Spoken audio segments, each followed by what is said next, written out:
نعبدو و نصلی علی رسول الکریم اما بعد اعوذ باللہ من الشیطان الرجیم بسم اللہ الرحمن الرحیم ومن یؤت الحکمۃ فقد اوتی خیرا کثیرا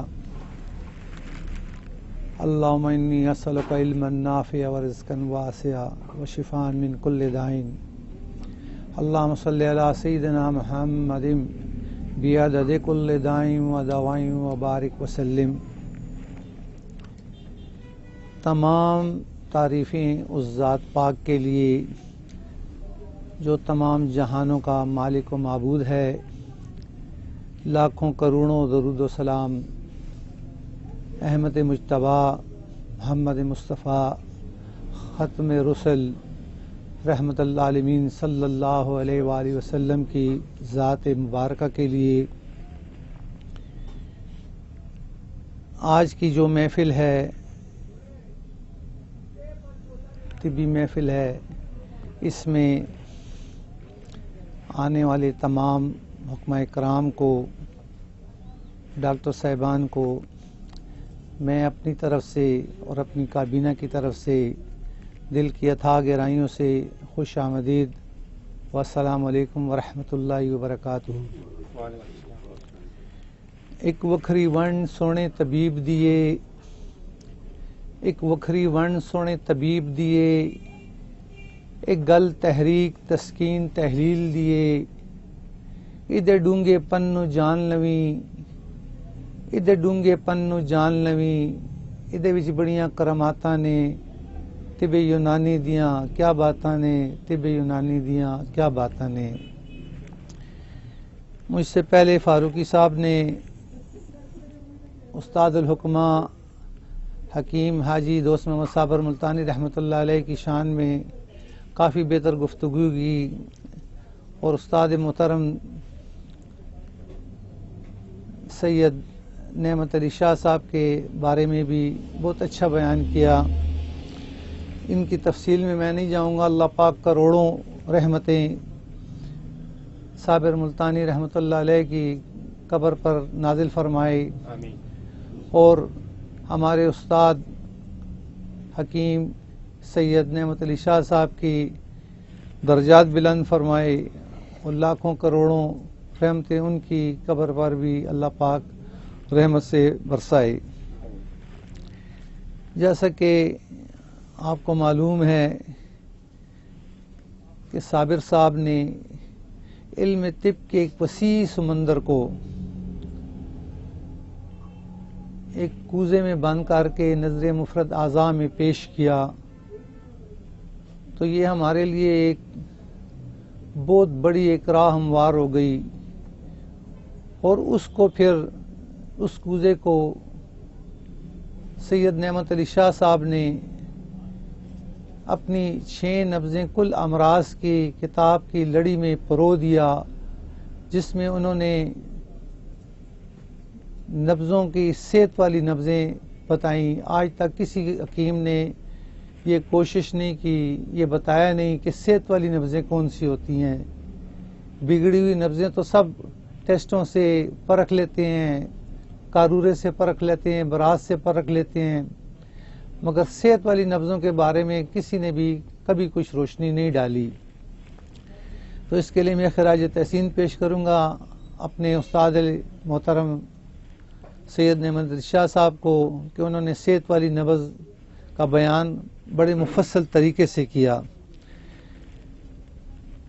انہوں نے ان 6 نبضیں کل امراض کتاب میں نبض کے متعلق 6 اسباق دیے، جس میں سے آج پہلی کلاس ہے، پہلا سبق میں پیش کرنے کی جسارت کروں گا۔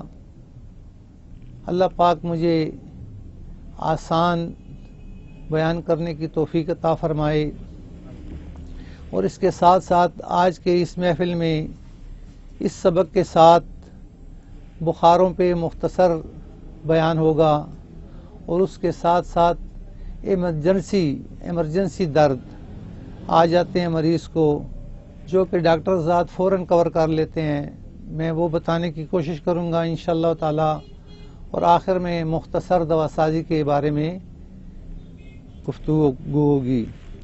تو سب سے پہلے 6 نبضیں کل امراض میں سے پہلا سبق جو صحت والی نبضیں ہیں اس کا بیان کرنا چاہوں گا۔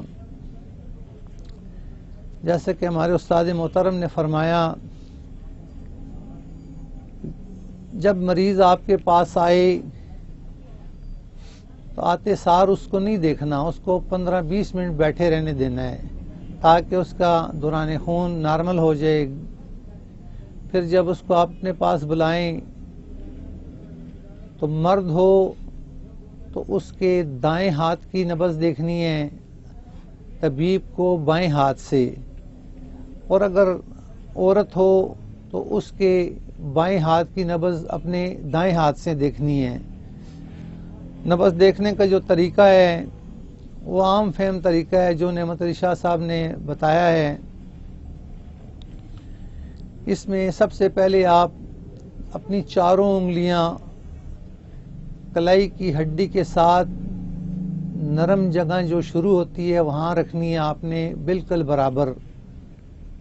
چاروں انگلیاں رکھنے کے بعد تھوڑا سا دباؤ دینے سے شہادت کی انگلی کے نیچے جس نبض کی ٹھوکر محسوس ہوتی ہے وہ سابی غدی ہوتی ہے، تر گرم ہوتی ہے، خام بلغم والی ہوتی ہے، سابی غدی ہوتی ہے، تر بلغم والی ہوتی ہے، اور یہ خبر رساں نبض بھی کہا جاتا ہے اس کو۔ یعنی دماغ کی 2 نبضیں ہوتی ہیں، قلب و عضلات کی 2 نبضیں ہوتی ہیں، اور غدود اور جگر کی 2 نبضیں ہوتی ہیں۔ یہ دماغ کی پہلی نبض ہے جس کو خبر رساں بھی کہتے ہیں، سابی غدی بھی کہتے ہیں، اور خام بلغم والی بھی کہتے ہیں۔ اسی طرح دوسرے سٹیپ پہ جب آپ اسی طرح 4 انگلیاں برابر رکھیں اور بغیر دباؤ کے اوپر ہی شہادت کی انگلی کے نیچے جس نبض کی ٹھوکر کا احساس ہو وہ سابی عضلاتی ہوگی، 1 نمبر نبض ہوگی، پختہ بلغم والی نبض ہوگی، رطوبتی نبض ہوگی۔ ہمارے کچھ حکماء اس کو مشینی نبض بھی کہتے ہیں کہ یہ مشینی نبض ہے۔ بالکل اس کو مشینی نبض کہنا غلط نہیں ہے، صحیح کہتے ہیں۔ شہادت کی انگلی کے نیچے بغیر دباؤ کے یہ نبض محسوس ہوگی۔ اسی طرح جب ہم آگے چلیں گے تو شہادت کی انگلی کے ساتھ والی جو انگلی ہے 2 انگلیوں پر اوپر ہی جس نبض کی ٹھوکر کا احساس ہوگا وہ عضلاتی سابی ہوگی، خام سودا والی نبض ہوگی۔ یہ دل کی پہلی نبض ہے، قلب و عضلات کی پہلی نبض ہے، خام سودا والی ہوگی، 2 نمبر نبض ہوگی، عضلاتی سابی۔ اس میں کافی ابہام پائے گئے ہیں حکماء حضرات میں۔ کوئی کہتا ہے یہ خشک سرد ہے، کوئی کہتا ہے کہ یہ تر خشک ہے۔ بھئی جو بھی کہے آپ اس کو صرف خام سودا سے جانیں۔ ہم نے تو کام کرنا ہے نا، آسانیاں پیش کرنی ہیں، اس نام میں بھی ہے کہ مشکلات نہیں بنانی، آسانیوں والا معاملہ کرنا ہے۔ تو یہ عضلاتی سابی نبض ہوگی۔ اس کے ساتھ ساتھ جب شہادت کی انگلی کے ساتھ 2 اور انگلیاں جو 3 انگلیاں بن جاتی ہیں اس کے نیچے بغیر دباؤ کے اوپر ہی جو نبض کا احساس ہوگا، بغیر دباؤ کے اوپر ہی عضلاتی غدی ہوگی۔ اس کو غیر ارادی پٹھوں کی نبض بھی کہا جاتا ہے، خوش گرم بھی کہا جاتا ہے، اور پختہ سودا والی نبض بھی کہا جاتا ہے۔ چوتھے نمبر پہ جو نبض آئے گی وہ نبض ہوگی 4 انگلیوں پر آئے گی، ہلکا سا دباؤ دینے سے، ہلکا سا دباؤ دینے سے 4 انگلیوں تک محسوس ہوگی۔ خام صفرا والی نبض ہوگی، جگر کی پہلی نبض ہے، غدود جاذبہ بھی کہا جاتا ہے اس کو، اور خام صفرا بھی کہا جاتا ہے۔ یہ گرم خشک نبض ہوتی ہے، 75% اس میں گرمی ہوتی ہے اور 25% اس میں خشکی ہوتی ہے۔ اسی طرح جب ہم آگے چلتے ہیں ایک نبض آتی ہے جو درمیان والی دو شہادت والی اور سب سے چھوٹی انگلی پر محسوس نہیں ہوتی، درمیان والی دو انگلیوں کے نیچے ہلکا سا دباؤ دینے سے محسوس ہوتی ہے، غدی اعصابی ہوتی ہے، گرم تر نبض ہوتی ہے، پختہ صفرا والی نبض ہوتی ہے۔ تو اسی طرح یہ 6 نبضوں کا سلسلہ جو تھا وہ میں نے آپ کے سامنے بیان کر دیا۔